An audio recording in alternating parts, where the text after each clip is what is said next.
नमस्कार, आप देख रहे हैं यूआईपी न्यूज। मैं आपके साथ आशु धारीवाल। वक्त हो गया है इस सुबह की बड़ी खबरों का। जिस तरह से पीएम मोदी इस वक्त नालंदा यूनिवर्सिटी में है, वहां पर उद्घाटन का समारोह चल रहा है। तो यूपी से बड़ी दो खबरें सामने आ रही हैं कि यूपी में गर्मी के चलते मौत का आंकड़ा 171 पर पहुंच गया है और इसी के साथ अब इंडिया में फूट पड़ रही है, यानी कि इंडिया गठबंधन में, क्योंकि अखिलेश की तरफ से ये मांग सामने आ सकती है कि अगर महाराष्ट्र और हरियाणा में कांग्रेस अगर उपचुनावों में अपनी सीट बचाएगी, तभी सपा प्रमुख अखिलेश यादव कांग्रेस और इंडिया गठबंधन को अपना समर्थन देंगे। तो कुछ इस तरह की बड़ी खबरें लगातार सुर्खियों में बनी हुई हैं। इसी के साथ तमाम बड़ी खबरों की तरफ रुख करते हैं। गर्मी के सितम के बीच मानसून भी अटक गया है। जून में औसत से 20% अब कम हुई है बारिश और इसी के साथ लोगों के हाल हो रही हैं बेहाल। दक्षिण पश्चिम मानसून 19 मई को निकोबार द्वीप समूह के कुछ हिस्सों में आगे बढ़ा। इसके बाद इसने 26 मई तक चक्रवात रेमल के साथ दक्षिण के अधिकांश हिस्सों और बंगाल की खाड़ी के मध्य कुछ हिस्सों को कवर कर लिया था। भारतीय मौसम विभाग का कहना है कि 12 से 18 जून के बीच मानसून में कोई प्रगति नहीं हुई है, जिसके चलते जून के महीने में भारत में सामान्य से 20% कम बारिश हुई है। हालांकि मौसम विभाग का कहना है कि अगले 3 से 4 दिनों में महाराष्ट्र, छत्तीसगढ़, ओडिशा, तटीय आंध्र प्रदेश, उत्तर पश्चिम बंगाल की खाड़ी, बिहार और झारखंड के कुछ हिस्सों में मानसून पहुंच सकता है। यूपी में उपचुनावों से बड़ी खबर, इंडिया टूटेगा या बचेगा, ये बड़ा सवाल है अभी भी बरकरार। 2 राज्यों में मिलेंगी अगर सीटें तो ही कांग्रेस को हिस्सा देगी सपा, और ये 2 बड़े राज्य हैं महाराष्ट्र और हरियाणा। अब यूपी में 10 सीटों पर होने वाले उपचुनावों को लेकर घमासान शुरू हो गया है। यूपी में विधानसभा की 10 रिक्त सीटों के लिए सपा ने रणनीति तैयार करनी शुरू कर दी है। कांग्रेस महाराष्ट्र और हरियाणा में सपा को सीटें देगी तो ही यूपी में कांग्रेस के दावे पर सपा विचार करेगी। यूपी में विधानसभा उपचुनाव में कांग्रेस सपा का गठबंधन महाराष्ट्र और हरियाणा पर निर्भर करेगा। अगर कांग्रेस इन 2 राज्यों में सपा को सीट देने के लिए तैयार हुई, तभी सपा यूपी विधानसभा उपचुनावों में कांग्रेस के किसी दावे पर विचार करेगी। यूपी में शीघ्र ही विधानसभा की 10 रिक्त सीटों पर चुनाव होने हैं। इनमें से एक सीट सीसामाऊ कानपुर से सपा विधायक इरफान सोलंकी को सजा होने से रिक्त हुई, जबकि 9 विधानसभा सदस्य अब लोकसभा सांसद बन चुके हैं। सपा के 4 विधायकों अखिलेश यादव, अद्वेश प्रसाद, लालजी वर्मा और जियाउर रहमान वर्ग की सीटें उनके लोकसभा सदस्य चुने जाने के बाद रिक्त हो गई है। झुलसाती गर्मी और जानलेवा हो गई है। बीते दिन गर्मी के चलते यूपी में 171 लोगों की मौत हो गई। कानपुर और बुंदेलखंड के जिले दिन भर सबसे ज्यादा तपते रहे। उरई 46.4 डिग्री के साथ सबसे गर्म रहा। कानपुर की रात 35 डिग्री के साथ सबसे गर्म रही। हालांकि बीते दिन यूपी के कई शहरों में आंधी भी आई और बारिश भी हुई, लेकिन मौत का एक बड़ा आंकड़ा सामने आया, जिसमें 171 लोगों की खबर सामने आई है। बीते दिन न्यूनतम तापमान भी सामान्य से 5 से लेकर 7 डिग्री अधिक रहा। बुंदेलखंड के बांदा, हमीरपुर, झांसी में बारिश हुई। प्रयागराज और आसपास के जिलों में भी तेज हवा के साथ हल्की बारिश हुई। लखनऊ और बरेली में जून की तीसरी सबसे गर्म रात रिकॉर्ड की गई। लखनऊ में न्यूनतम तापमान 32 डिग्री रहा, जबकि बरेली में 35। यूएसए की खबर, वर्जीनिया प्राइमरी चुनाव में जीते भारतीय मूल के सुहास सुब्रमण्यम, बेंगलुरु से है इनका बड़ा नाता। वर्जीनिया सीट से मौजूदा सांसद जेनिफर वेक्सटन हैं, लेकिन बीते साल उन्होंने ऐलान किया था कि वे 2024 का चुनाव नहीं लड़ेंगी। वेक्सटन ने भी सुब्रमण्यम की दावेदारी का समर्थन किया था। अब सुहास का मुकाबला रिपब्लिकन पार्टी से माइक कैलेंसी से होगा। भारतीय मूल के सुहास सुब्रमण्यम ने वर्जीनिया राज्य में हुए डेमोक्रेटिक पार्टी के प्राइमरी चुनाव में जीत दर्ज की है। सुहास सुब्रमण्यम ने 11 नए उम्मीदवारों को पछाड़कर वर्जीनिया सीट से दावेदारी जीती है।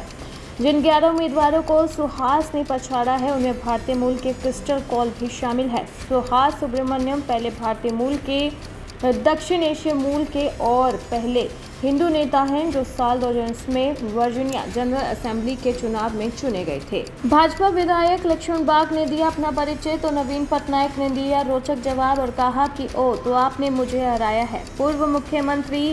उड़ीसा के पूर्व मुख्यमंत्री नवीन पटनायक चुनाव में हराने वाले भाजपा विधायक बाग से खास अंदाज में मिले, जिसकी वीडियो सोशल मीडिया पर वायरल हो रही है। उड़ीसा विधानसभा चुनाव हाल ही में हुआ था, जहां भाजपा ने 24 सालों से सत्ता में रह रहे नवीन पटनायक की सत्ता को बेदखल कर दिया था। उड़ीसा में नवनिर्वाचित विधायकों को शपथ ग्रहण समारोह हुआ है। बीजेपी अध्यक्ष और उड़ीसा के पूर्व मुख्यमंत्री पटनायक का सामना भाजपा के लक्ष्मण बाग से हुआ। तभी कुछ ऐसा हुआ जिसे सुनकर सभी लोग जोर जोर से हंसने लगे। दरअसल बाग वही शख्स है जिन्होंने पूर्व सीएम का हाल ही में हुए चुनावों में हराया है। जब वह पूर्व मुख्यमंत्री नवीन पटनायक से मिले तो नवीन पटनायक ने उन्हें एक रोचक जवाब दिया और कहा तो आपने हमें हराया है। पैरा ओलंपिक से बड़ी खबर, शुभंकर शर्मा गगनजीत भुल्लर ने पेरिस ओलंपिक के लिए किया क्वालिफाई, अगस्त में होंगे मुकाबले। शुभंकर शर्मा डीपी विश्व टूर पूर्व में यूरोपीय टूर पर 2 बार विजेता रहे। उनके नाम 8 खिताब दर्ज हैं। वे इस महीने आम्स्टर्डम में केएलएम ओपन और इटालियन ओपन में एक्शन में दिखेंगे, जो डीपी विश्व टूर का हिस्सा है। भारत के नंबर 1 पुरुष गोल्फर शुभंकर शर्मा और गगनजीत भुल्लर ने पेरिस ओलंपिक के लिए क्वालिफाई कर लिया है। अगस्त में फ्रांस की राजधानी सेंट कैटिन एंड गेवेलिन्स में मुकाबला खेले जाएंगे। गगनजीत ने 54वीं ओलंपिक रैंक के साथ क्वालिफाई किया है। वे अपने ओलंपिक डेब्यू के लिए तैयार हैं। अदिति अशोक और दिशा डागर महिला टूर्नामेंट में भारत की तरफ से खेलती हुई नजर आएंगी। बिहार से बड़ी खबर, लालू ने बीमा भारती पर फिर जताया भरोसा, राजद के टिकट पर ठोकेंगी ताल, रुपौली से लड़ेंगी विधानसभा उपचुनाव। बीते दिन बीमा भारती मंगलवार को राबड़ी आवास पर पहुंची। वहां उन्होंने राजद सुप्रीमो लालू प्रसाद और उनकी पत्नी राबड़ी देवी से मुलाकात की थी। 2020 में वह सीएम नीतीश कुमार की पार्टी के टिकट पर चुनाव जीती थी। राष्ट्रीय जनता दल के सुप्रीमो लालू प्रसाद यादव ने फिर से बीमा भारती को अपनी पार्टी का सिंबल दिया। लोकसभा चुनाव में अपनी जमानत जब्त करवा चुकी बीमा भारती फिर से विधानसभा उपचुनावों में अपना भाग्य आजमाएंगी। टिकट लेने के लिए बीमा भारती बीते दिन राबड़ी आवास पर पहुंची थी। वहां उन्होंने राजद सुप्रीमो लालू प्रसाद और राबड़ी देवी से मुलाकात की थी। वो पहले भी नीतीश कुमार की पार्टी की टिकट 2020 में उस पर चुनाव लड़ चुकी हैं। इस बार जनता दल यूनाइटेड के कलाधार मंडल को टिकट दिया है। भारतीय टीम से मिले वेस्ट इंडीज के पूर्व तेज गेंदबाज वेस्ली हॉल, मिला खास तोहफा, जिसकी एक वीडियो सामने आ रही है।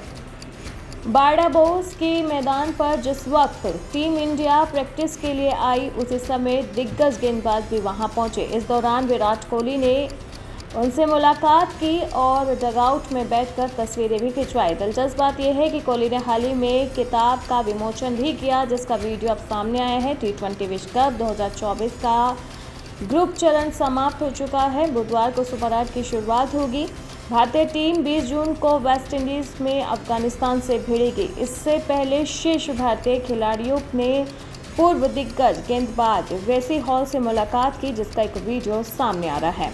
20 जून को अफगानिस्तान से भिड़ेगा भारत। रोहित शर्मा की सेना सुपर 8 से पहले बारबाडोस में जमकर पसीना बहा रही है। भारत ने लीग स्टेज पर अपने शुरुआती 3 मुकाबलों में जीत हासिल की, जबकि कनाडा के खिलाफ खेला जाने वाला मैच रद्द हो गया। इससे पहले टीम इंडिया के स्टार खिलाड़ियों की वेस्ट इंडीज के पूर्व गेंदबाज वेस्ली हॉल से मुलाकात की। सोशल मीडिया पर विराट कोहली के 86 वर्षीय गेंदबाज की खास मुलाकात का एक वीडियो वायरल हो रहा है, जिसमें दिग्गज उन्हें खास तोहफा भेंट करते हुए दिख रहे हैं। एंटरटेनमेंट से बड़ी खबर, 21 जून को big boss season 3 OTT release होने वाला है, जिसे होस्ट करते हुए दिखने वाले हैं अनिल कपूर। यानी कि इस बार सलमान खान नहीं करने वाले बिग बॉस का OTT सीजन 3 अनिल कपूर करेंगे।